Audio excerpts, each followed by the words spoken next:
You know, I remembered I read the report that the WWE main roster was kind of upset how TakeOver Our Evolution was so damn good and that they were looking to trumpet with WWE TLC. And I remember telling my good friend Gold Standard Triple Zero just before the show, during the pre-show, I told him, that report is such bullshit. I said, that's such a bullshit report. If I was someone on the main roster, I wouldn't give a crap what these guys are doing down there on NXT, and that's the truth. Because here's the bottom line. When I'm in the wrestling business, and if I was in that main roster spot, I'm only worried what's in my bank account. Just being honest here when it comes down to the business. So why would these guys who are making, freaking $300,000 to maybe $1,000,000, depending on where your spot is, care about what the fuck is going on in NXT, where these guys make $75,000 a year? Sure, maybe these NXT guys are killing themselves and giving us really good product and entertainment, but why the fuck would these main roster guys care what these guys are doing down in developmental?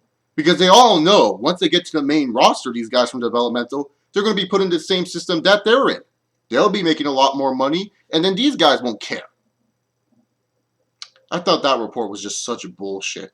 I really did. I felt Vince McMahon called up Brian Alvarez and was all like, hey, Brian, a lot of the NXT guys, they got the main roster guys all wild up. Like, I felt Vince was just trying to sell this BS report, and he did. I felt this was a way to get some fans who were probably lingering if they're going to watch TLC this Sunday to kind of get them interested to watch it. To say, like, oh, I got to see this because TakeOver Our Evolution, that was a really great show. Let's see if TLC could top it. TLC did not top it whatsoever. It just proved how BS that report was. Because if these main roster guys actually want to try, they would do a good job. This show would actually be pretty damn good. But this show was bad. It was garbage. The TLC pay-per-view was just all over the place. It was just disinteresting. A lot of the matches I just didn't care about. And that's just the God honest truth. There's only 2 good matches on this show.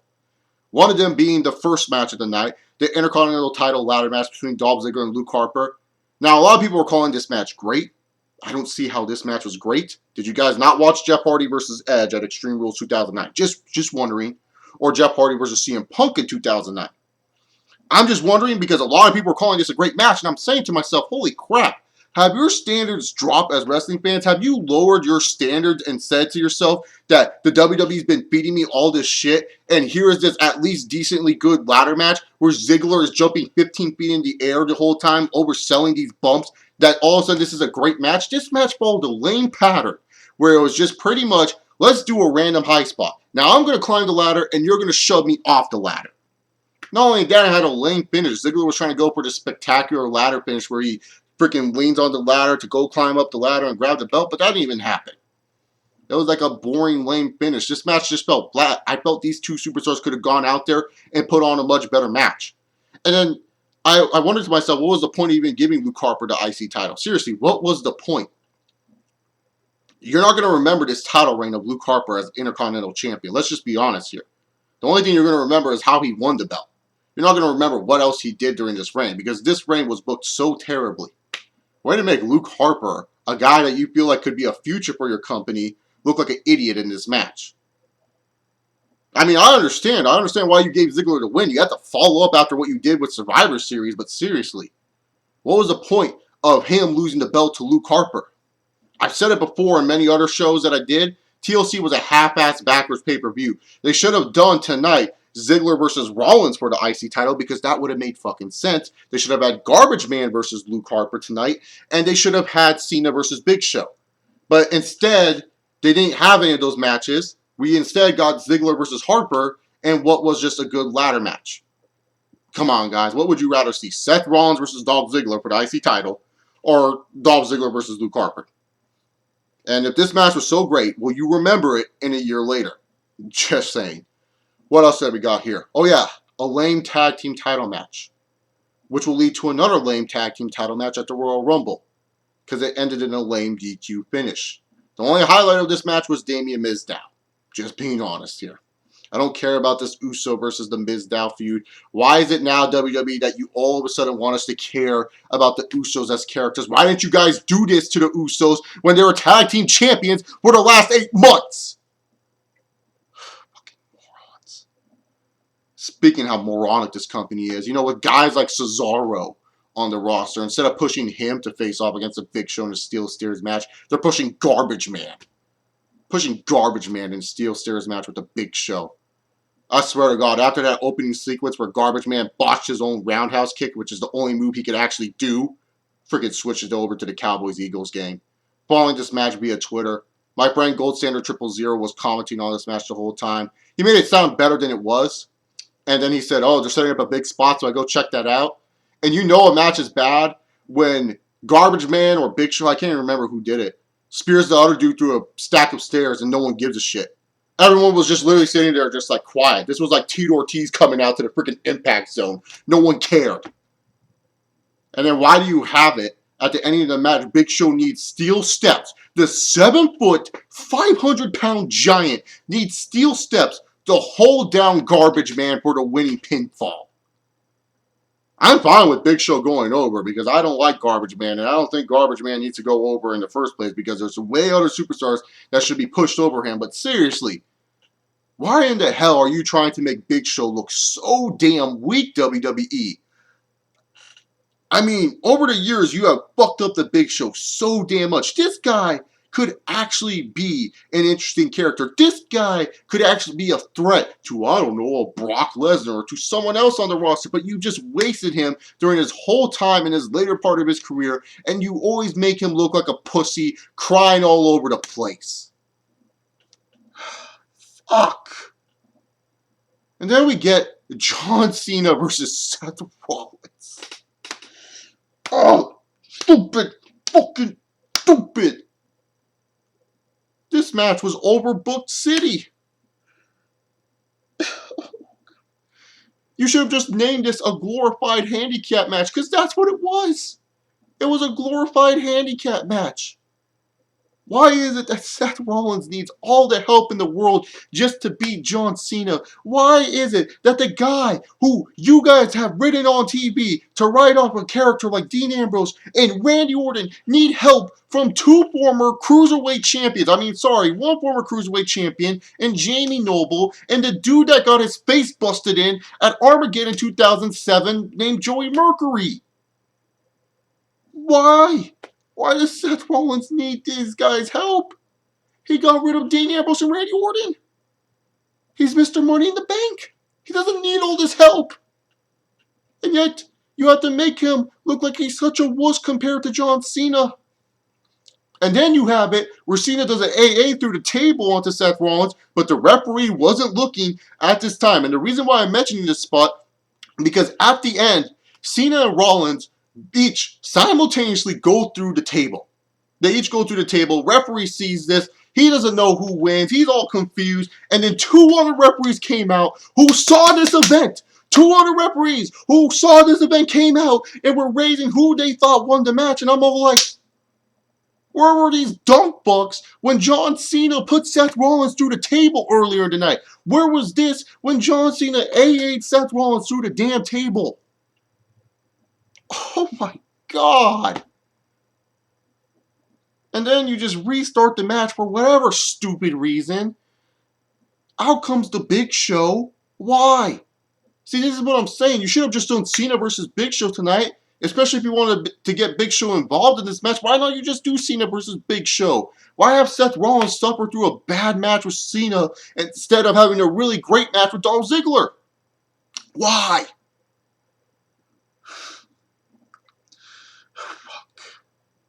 So it looks like Big Show is going to help Seth Rollins win this match, but thank God for one man. Now, you guys were hoping that maybe this one man would be my hero, my icon, my idol, Randall Keith Orton, but instead, it was my boy, Cockfist. Ha ha! Our superstar of the year. He came out and he saved Superman from all the beatings. Get used to it, people. Cockfist. 2015 Royal Rumble winner and our WrestleMania main eventer, new WWE champion. He speared the shit out of Big Show and then did the freaking, I don't know what you call that move.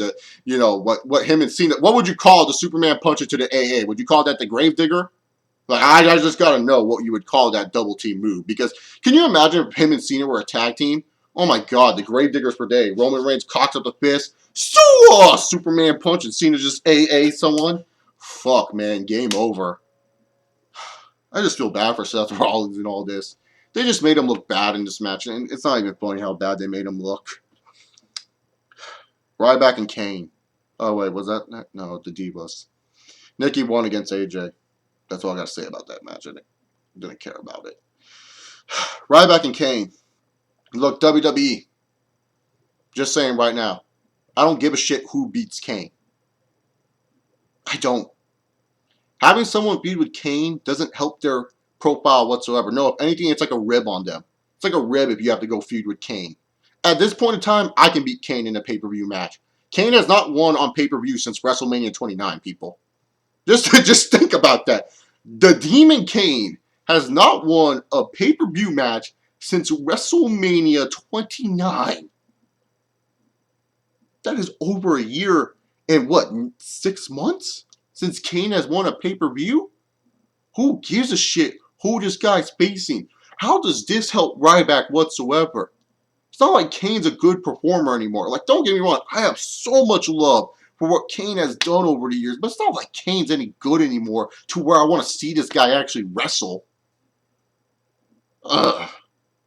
This match wasn't good. Ryback won, that's all that matters. Rusev took on Swagger in another Rusev and Swagger match. Go watch their SummerSlam match. That was better. This match was just whatever. And then we get to the TLC match. That was main eventing the pay-per-view. That just surprised everyone.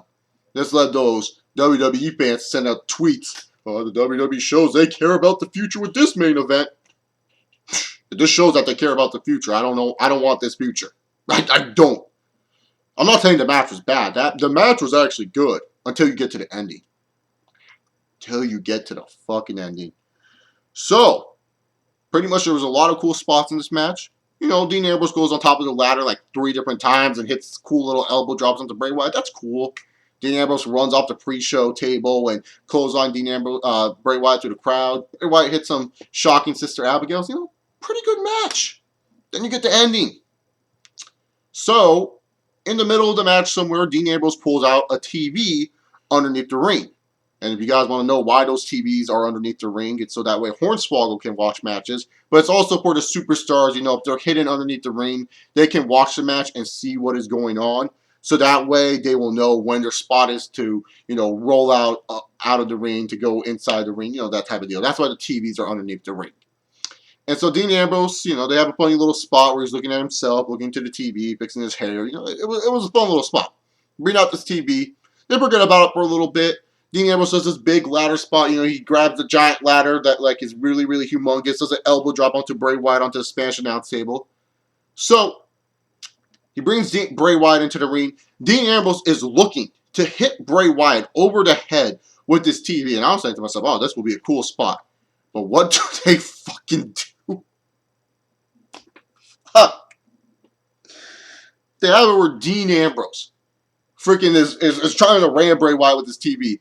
But the TV's plugged in. And so Ambrose keeps trying this shit. And then the TV blows up in his face. Bray Wyatt hits his Sister Abigail. And Bray Wyatt wins 1, 2, fucking 3. Yeah, this is the future, guys. These type of endings where it's just a random TV exploding to someone's face. That's what I want to see for the future. That's what I'm excited about in the WWE. God. Really? That's how you end this good match? You end it like that. Dean Ambrose is an idiot because of this fucking ending. Here's a guy that obviously knows how to set up a guy onto a table, knows how to rip off the little protectors of the tables on the commentary booth, remove those TV cables. He knows how to remove the TV cables on the freaking commentator booth, but yet he doesn't realize maybe I should unplug this TV. So you make this guy look like a flippin' idiot, and you give Bray Wyatt a stupid win. Why do you book it to where you have to overprotect people, WWE? Why can't one guy just win straight up? Yet again, Dean Ambrose has not won a match since being a single star. This is the future. This is the future of the WWE, people. This type of bullshit endings. Oh, God. This is garbage. I'm sorry. Garbage. I don't know what else to say about this pay-per-view. I ranted enough. If you guys enjoyed this garbage, tell me how. Tell me how in the comment section down below. How in the blue fuck you enjoyed this garbage. Only 2 good matches on the show, and the rest of the matches were all fucking boring and waste of your time. Seriously, avoid this show. It will help your sanity as a professional wrestling fan. Just watch me go crazy over this show. You don't need to watch the show itself. Just watch me go crazy over this show. That's all I gotta say. I'm out of here. I hope you guys enjoyed this video. If you guys did, hit that subscribe button. Leave this video a big old thumbs up. See y'all next time. Peace.